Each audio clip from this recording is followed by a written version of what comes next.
Saviour academy YouTube channel में आप सभी का स्वागत है। मैं बाबूराम आज आप सबके लिए लेकर आया हूँ बेटा सॉलिड स्टेट ठोस अवस्था। तो बच्चों हमने लास्ट वीडियो में पढ़ा था कि सॉलिड में कितने प्रकार के दोष पाए जाते हैं। तो बच्चों हमने जाना था कि दो प्रकार के दोष होते हैं, बिंदु दोष और रेखीय दोष। तो बच्चों बिंदु दोष के हम पहला पार्ट पढ़ चुके हैं। तो आज हम पढ़ेंगे बच्चों सॉलिड स्टेट में पार्ट नंबर 2 यानी कि बच्चों अशुद्धता धातु दोष। कौन सा बच्चों? अशुद्धता धातु दोष। तो बच्चों अभी तक अगर आप हमारे चैनल पर नए हैं और हमारा चैनल आपने सब्सक्राइब नहीं किया है तो प्लीज़ हमारे चैनल को सब्सक्राइब करें और वीडियो को लाइक करना बिल्कुल ना भूलें बच्चों। इसी तरह की वीडियो देखने के लिए आप हमारे चैनल को सब्सक्राइब कर सकते हैं और बेल आइकन क्लिक करना बच्चों बिल्कुल ना भूलें। तो आइए बच्चों शुरुआत करते हैं आज के टॉपिक की, अशुद्धता दोष। कौन सा बच्चों? अशुद्धता दोष। तो बच्चों इम्प्योरिटी इफेक्ट किसे कहते हैं? तो आइए बच्चों जैसे आपने देखा है कि स्लाइड में आपके पास सोडियम क्लोराइड का एक क्रिस्टल है बच्चों NaCl। तो आप देख रहे हैं कि NaCl में Na1 positive Cl 1 negative, Na1 positive Cl 1 negative. इस प्रकार का जो है आपके पास एक अरेंजमेंट पाया जाता है बच्चों। क्या पाया जाता है? इस प्रकार का एक अरेंजमेंट पाया जाता है। तो बच्चों NaCl की अगर हम गलित अवस्था में SrCl2 के साथ इसे क्रिस्टलीकृत करते हैं तो बच्चों सोडियम पे कितना चार्ज आता है? 1 पॉजिटिव। कितना होता है बच्चों? 1 पॉजिटिव। और Sr पे कितना होता है? 2 पॉजिटिव। तो बच्चों सोडियम की कुछ वैकेंसी पर क्या आ जाएगा? Sr। क्या आ जाएगा बच्चों? Sr मतलब स्ट्रोंशियम। तो बच्चों Na पर कितना चार्ज बताया था मैंने? 1 पॉजिटिव। और Sr पे कितना होता है? 2 पॉजिटिव। तो बच्चों जब Sr 2 पॉजिटिव सोडियम को रिप्लेस करेगा तो बच्चों एक स्ट्रोंशियम आयन 2 सोडियम आयन को रिप्लेस करेगा बच्चों। कितने को? 2 को। तो बच्चों एक का स्थान तो वो खुद ले लेता है, जैसे ये रहा बच्चों आपके पास, और एक आपकी क्या आ जाती है? रिक्तिका बन जाती है, खाली स्थान आ जाता है। तो इस प्रकार का जो दोष है आपका वो कहलाता है बच्चों अशुद्धता दोष। तो जैसा कि बच्चों स्लाइड में लिखा हुआ है कि जब गलित सोडियम क्लोराइड को स्ट्रोंशियम क्लोराइड की अल्प मात्रा के साथ क्रिस्टलीकृत किया जाता है तो सोडियम के कुछ आयन स्ट्रोंशियम के द्वारा घेर लिए जाते हैं। इस स्थिति में बच्चों स्ट्रोंशियम द्वारा एक स्ट्रोंशियम के द्वारा कितने? 2 सोडियम आयन रिप्लेस कर दिए जाते हैं। तो बच्चों एक का स्थान वो खुद ग्रहण कर लेता है और दूसरा स्थान क्या रह जाता है? रिक्त रह जाता है। क्या रह जाता है बच्चों? रिक्त रह जाता है। तो इस प्रकार जो उत्पन्न रिक्तियां होती हैं वो किसके कारण हो जाती हैं बच्चों? Sr2 पॉजिटिव के। किसके बच्चों? Sr2 positive. मतलब जितने आपके Sr2 पॉजिटिव आयन होंगे उतनी ही आपकी रिक्तियां बनती हैं। तो बच्चों इस कारण से क्या है कि सोडियम क्लोराइड क्रिस्टल में क्या आ जाती है? अशुद्धता आ जाती है। उसमें क्या आ जाता है बच्चों? स्ट्रोंशियम ऐड हो जाता है और रिक्तिका बन जाती हैं। तो बच्चों रिक्तिका कितनी बनेगी? जितने स्ट्रोंशियम आयन होते हैं। तो दूसरा बच्चों आपका उदाहरण है यहाँ पर कैडमियम क्लोराइड और सिल्वर क्लोराइड का जो ठोस विलयन है वो भी इस प्रकार की अशुद्धता दोष प्रदर्शित करता है। तो बच्चों सबसे पहला यहाँ से क्वेश्चन बनेगा कि अशुद्धता दोष कौन प्रदर्शित करता है। अगर ऑब्जेक्टिव क्वेश्चन बनता है तो वो रहेगा बच्चों आपके पास कि NaCl और SrCl2 का जो मिश्रण था बच्चों ये आपका अशुद्धता दोष प्रदर्शित करता है धातु। और दूसरा था बच्चों cadmium chloride CdCl2 plus AgCl। ये दोनों बच्चों इसके बेस्ट उदाहरण रहेंगे आपके पास। नेक्स्ट पॉइंट है आपका नॉन स्टैचियोमेट्रिक दोष। तो बच्चों नॉन स्टैचियोमेट्रिक दोष किसे कहते हैं? ऐसे दोष जिनमें ठोस के अवयवी या ठोस के जो कण हैं वो नॉन स्टैचियोमेट्रिक अनुपात में पाए जाते हैं, वो नॉन स्टैचियोमेट्रिक कहलाते हैं। मतलब उसमें धनायन और ऋणायन जो है बच्चों वो भिन्न भिन्न कैटेगरी में होते हैं। तो बच्चों नॉन स्टैचियोमेट्रिक दोष जो है वो आपका 2 प्रकार का होता है। नंबर 1 धातु आधिक्य दोष। कौन सा बच्चों? धातु आधिक्य। और नंबर 2 धातु न्यूनता। नाम से स्पष्ट है बच्चों मेटल एक्सेस, मतलब जिसमें मेटल किसमें होगी? एक्सेस में होगी, ज़्यादा मात्रा में होगी।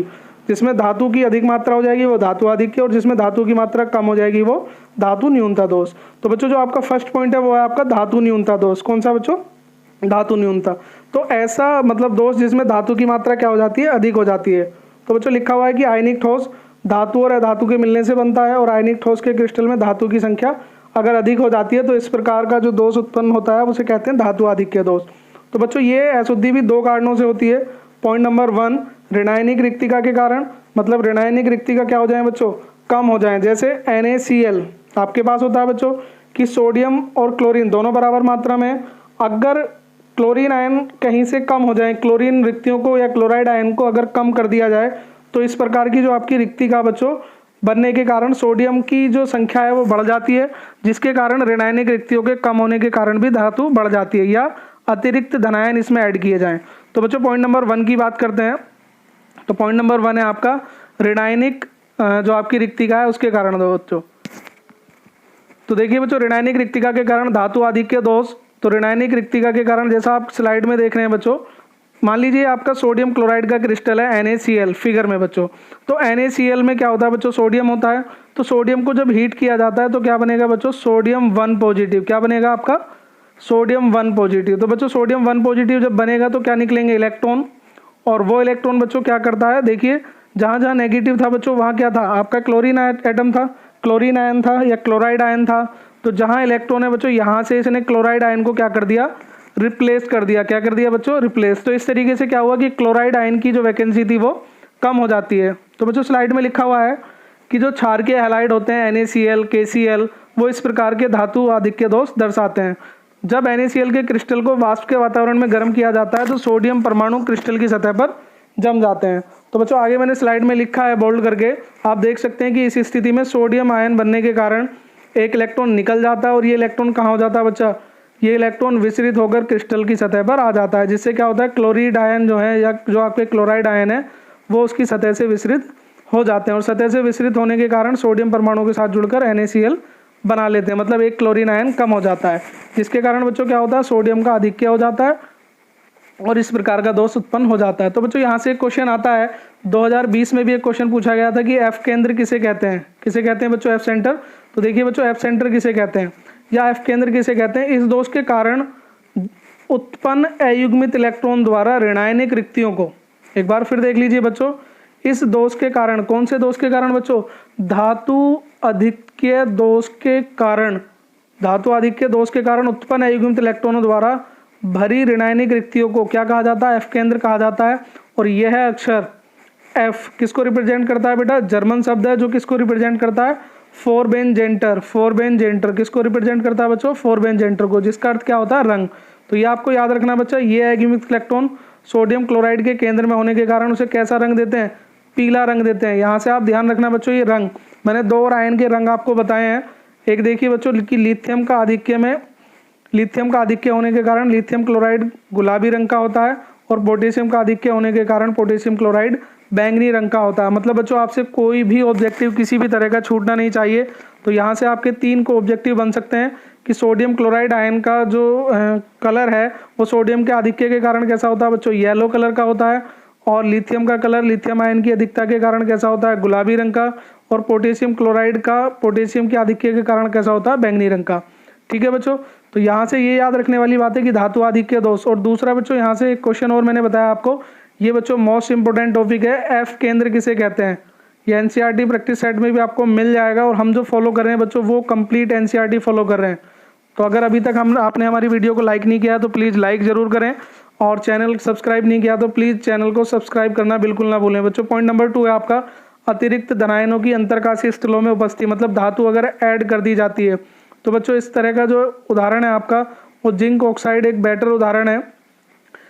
तो जिंक ऑक्साइड को जब गर्म किया जाता है बच्चों तो उसमें से क्या होता है, ऑक्सीजन के जो आयन्स हैं वो निकल जाते हैं बच्चों। जिंक ऑक्साइड इस तरह का दोष प्रदर्शित करता है।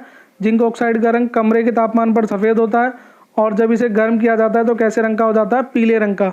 तो बच्चों जब जिंक ऑक्साइड को गर्म किया जाता है तो आप जानते हैं इसमें क्या बनेगा बच्चों, Zn2 पॉजिटिव। क्या बनेगा, Zn2 पॉजिटिव। तो जब जिंक ऑक्साइड को गर्म किया जाता है तो ऑक्सीजन निकल जाती है और क्या बन जाएगा बच्चों आपका, Zn2 पॉजिटिव, मतलब धातु आधिक्य हो जाएगा बच्चों।